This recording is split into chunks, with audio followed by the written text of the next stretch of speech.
कई बार हम सब लोग ऐसा कहते हैं कि हमारे जीवन में इतने दोष हैं, दुर्गुण हैं, पता नहीं प्रभु हमें स्वीकार करेंगे कि नहीं करेंगे। भगवान का स्वभाव ऐसा है कि भगवान अपने भक्तों की चूक का स्मरण ही नहीं करते, बल्कि उनके द्वारा जो कुछ अच्छा किया जाता है उसको बार बार स्मरण करते हैं। कहते हैं एक बार एक पिता और पुत्र थे, तो पुत्र के द्वारा कुछ अपराध हो गया। उसके कारण पिता ने उसे क्रोध में आकर के घर से निकाल दिया। दीर्घ काल तक पिता के डर से वह घर से निष्कासित रहा, परदेश में जाके काम धाम करता रहा।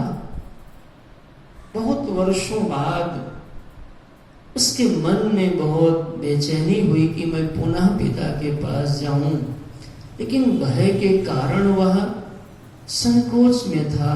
जाऊंगा तो पिताजी स्वीकार करेंगे कि नहीं करेंगे, ऐसा मन में उसके संशय चल रहा था। कहते हैं उसी गांव से कोई उसी क्षेत्र में एक ट्रेन जाया करती थी। पूज्य संतों ने सुनाया कि उस ट्रेन का जो ड्राइवर था, जो वहां के संचालक लोग थे, उससे उस भगत ने कहा, भैया ये ट्रेन जिस प्लेटफॉर्म पे हमारे जिस गांव में रुकती है, हमको वहीं जाना है, लेकिन हमारे पिता पता नहीं स्वीकार करेंगे कि नहीं करेंगे। आप ऐसा कर सकते हो क्या, किसी के द्वारा संदेश पहुंचा दो कि यदि मेरे पिता मेरे अपराधों को माफ कर दिया हो तो जिस स्टेशन पे ये ट्रेन रुकती है वहां पर एक पेड़ है, उस पेड़ के ऊपर हरे हरे झंडे लगा दें। मैं ट्रेन से आऊंगा, अगर वो झंडा लगा देखूंगा तो समझ जाऊंगा पिता ने मुझे माफ कर दिया और मैं ट्रेन से उतर के अपने घर में आ जाऊंगा। और अगर वो झंडे नहीं होंगे तो मैं समझ जाऊंगा कि मेरे पिता ने मुझे माफी नहीं दी।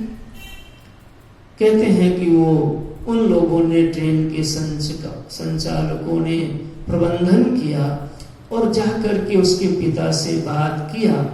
पिता इतना प्रसन्न हो गया कि जिस दिन आने की बात हुई उसके एक दिन पूर्व उस सारे पेड़ के ऊपर झंडे झंडे झंडे झंडे लगा दिया।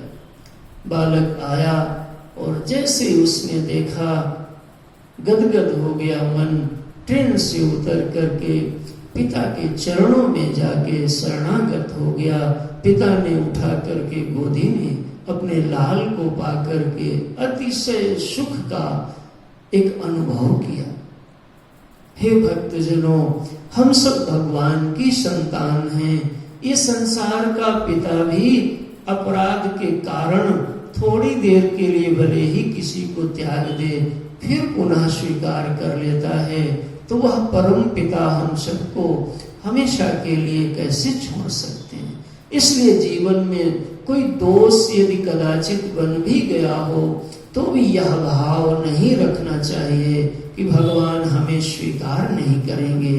अस्तु भगवान हमें स्वीकार करेंगे, इस विश्वास के साथ भगवान के चरणों में धीरे धीरे शरणागत होने का यत्न करना चाहिए, क्योंकि भगवान का स्वभाव ही है कि रहती न प्रभु चित चूक किए की, करती सुरती सो बार हिए की।